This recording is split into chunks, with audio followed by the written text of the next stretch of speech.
Saludo cordial a todos nuestros amigos y hermanos que se unen para participar y recibir palabras para una vida abundante. La necesidad de devolverle a lo sagrado su lugar. Y entró Jesús en el templo de Dios y echó fuera a todos los que vendían y compraban en el templo. Volcó las mesas de los cambistas y las sillas de los que vendían palomas y les dijo: escrito está, mi casa, casa de oración será llamada, mas vosotros la habéis hecho cueva de ladrones. Evangelio de Mateo, capítulo 21, versículos 12 y 13. También en el Evangelio de Juan, en el capítulo 2, versículos 15 y 16, al respecto dice: y haciendo un azote de cuerdas, echó fuera del templo a todos, y las ovejas y los bueyes, y esparció las monedas de los cambistas, y volcó las mesas, y dijo a los que vendían palomas: quitad de aquí esto, y no hagáis de la casa de mi padre casa de mercado.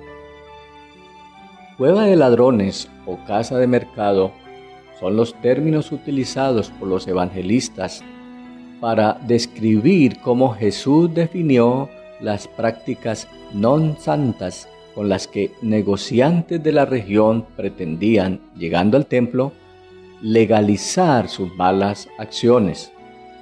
Por supuesto que existe una diferencia abismal entre ser casa de Dios y casa de negociantes, pero ellos al parecer no lo veían así y tampoco que fuera una práctica inconveniente e inconsecuente.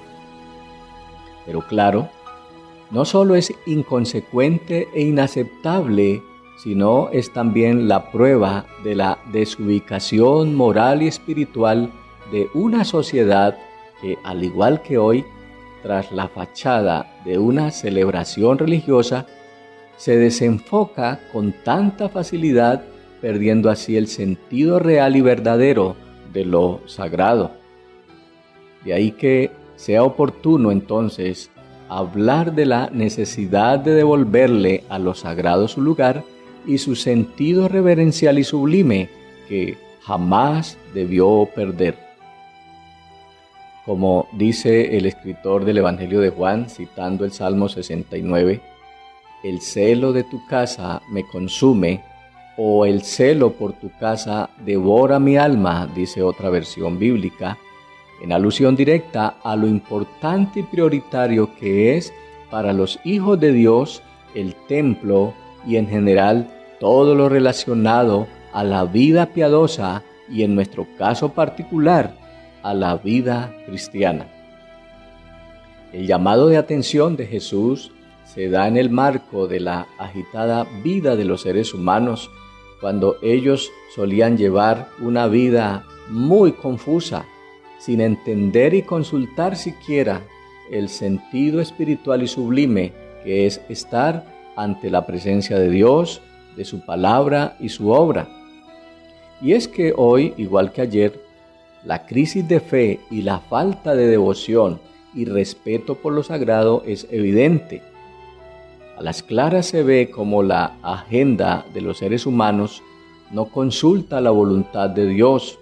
En otras palabras, no hay ningún interés por saber qué tiene Dios para el hombre y cuál es el propósito con cada persona en este tiempo.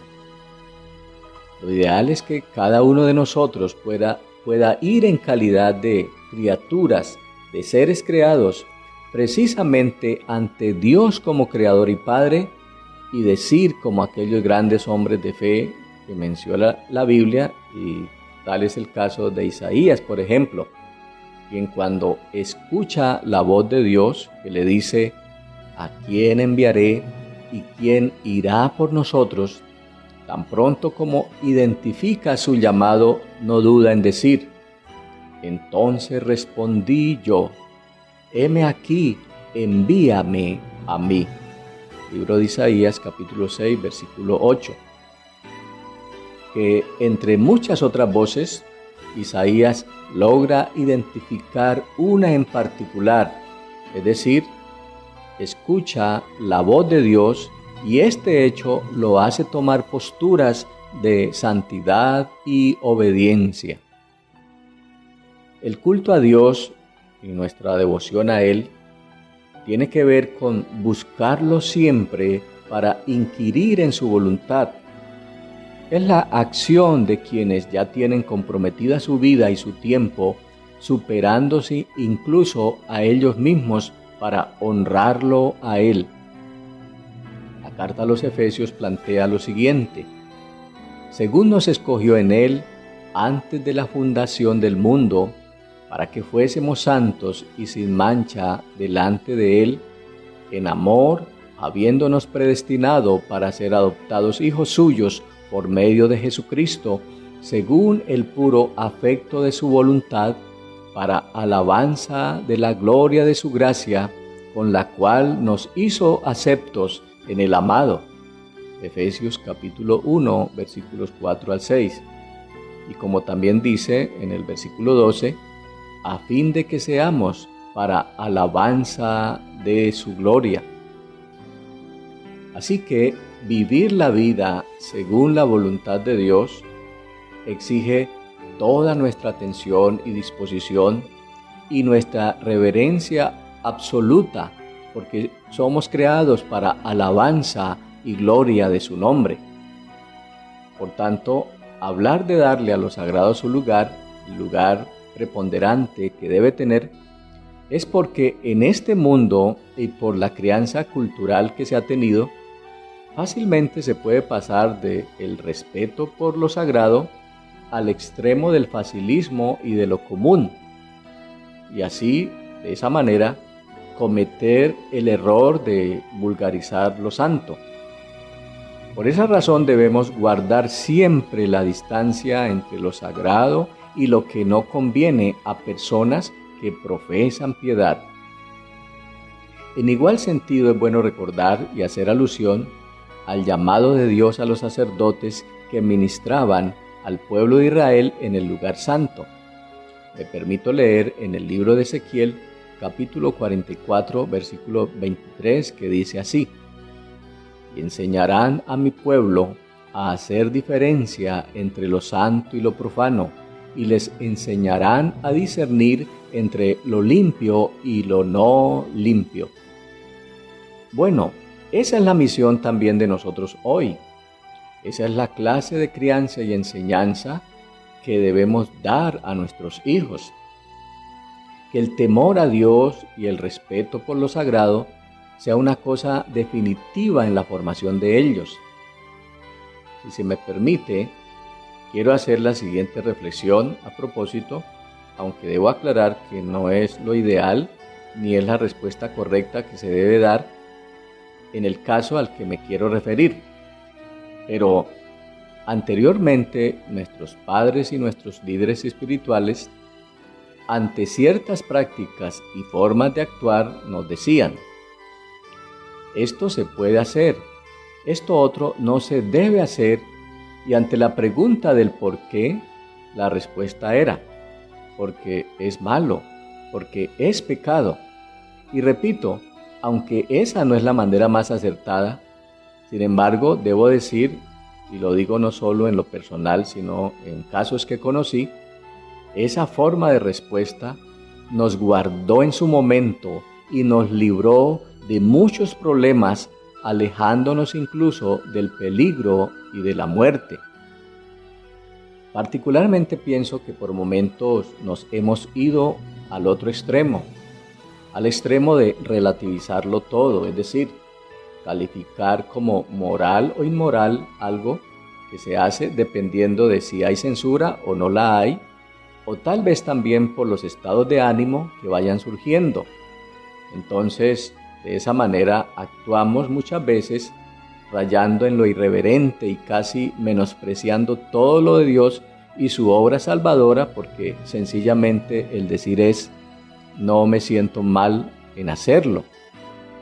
Teniendo en cuenta esta idea, el libro de Malaquías expresa lo siguiente: y dijisteis, ¿en qué te hemos deshonrado? en que pensáis que la mesa de Jehová es despreciable. En el libro de Malaquías capítulo 1, versículo 7. Es decir, Dios a través del profeta llama la atención a los sacerdotes por su menosprecio a lo sagrado, a lo santo, pues ellos seguían haciendo su labor sacerdotal, pero habían perdido la ruta de lo sagrado y como que no se daban por entendidos. Porque es innegable que haya ignorancia, como en efecto la ha habido todo el tiempo. Pero a veces pareciera que la gente no pudiera distinguir entre lo bueno y lo malo. Por esa razón es que los siervos de Dios estamos para avisar y advertir al pueblo acerca de la obediencia y el respeto por lo sagrado. Es el respeto y obediencia a Dios, es la reverencia que debemos tener en su presencia.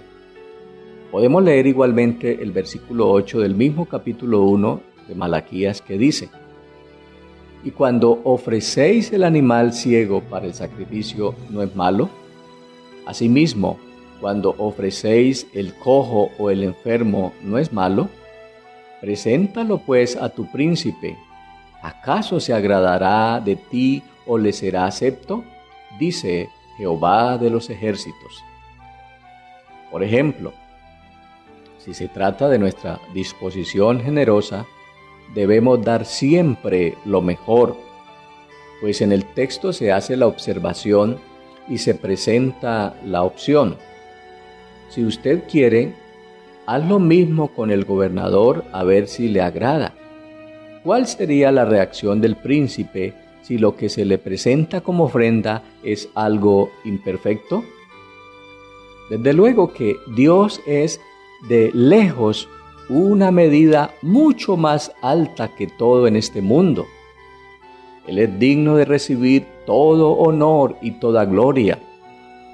Así que mi tiempo, mis manos, mis talentos y hasta mis debilidades deben servir para honrar y glorificar a Dios. La canción que lleva por título Entera Consagración, en algunos apartes dice: «Que mi vida entera esté consagrada a ti, Señor, que mi tiempo todo esté consagrado a tu loor, que mis pies tan solo en pos de lo santo puedan ir, y que a ti, Señor, mi voz se complazca en bendecir». En conclusión, que mi vida esté siempre consagrada a tu loor, mi Dios. Por lo cual lo sagrado es y será siempre un territorio que se debe respetar. No podemos hacer del templo de Dios un lugar de ídolos, un lugar común. Y toda esta confusión que existe de no darle su lugar sagrado y reverencial a las cosas de Dios es también por la tendencia que se tiene a veces de relativizar todo lo que se hace. Mucha gente suele decir: ¿y eso qué tiene de malo? O yo no le veo problema en hacerlo. Y poco a poco se va entrando en la pasividad del que acepta y ve todo como normal, y por tanto la consecuencia es irse alejando cada vez más de la esperanza de salvación que como creyente tenemos en Dios. Pablo apóstol dice: ¿o menospreciáis la iglesia del Señor? Es decir, tenéis en poca estima el lugar sagrado y santo. Teniendo en cuenta lo anteriormente dicho y el argumento espiritual bíblico, debemos cuidarnos de cualquier cosa que le traiga afrenta al Evangelio, ya que somos llamados a honrar a Dios en toda nuestra manera de vivir. El énfasis de esta enseñanza es que hay que aprender a respetar y valorar como es debido todo aquello que tenga relación con los principios de vida según Dios. Es saber cómo conducirse cómo comportarse en toda nuestra manera de vivir. Recordemos que somos templo de Dios, como dice la Biblia. ¿Qué acuerdo hay entre el templo de Dios y los ídolos? Porque vosotros sois el templo del Dios viviente, como Dios dijo: habitaré y andaré entre ellos, y seré su Dios, y ellos serán mi pueblo, y seré para vosotros por Padre, y vosotros me seréis hijos e hijas, dice el Señor Todopoderoso. Segunda carta a los Corintios, capítulo 6, versículos 16 y 18. Estimado oyente, devolverle a lo sagrado su lugar de privilegio es una responsabilidad que tenemos todos, si queremos vivir bien y si anhelamos el beneficio de la salvación y la justicia que Dios ofrece. Hagamos de nuestras casas, de nuestros hogares, verdaderos altares de oración y devoción, donde la armonía y la paz reinen en beneficio de la familia entera. Hablemos siempre de estas cosas con nuestros hijos, como dice el texto de Deuteronomio capítulo 6, versículos 5 al 7. Amarás a Jehová tu Dios de todo tu corazón y de toda tu alma y con todas tus fuerzas.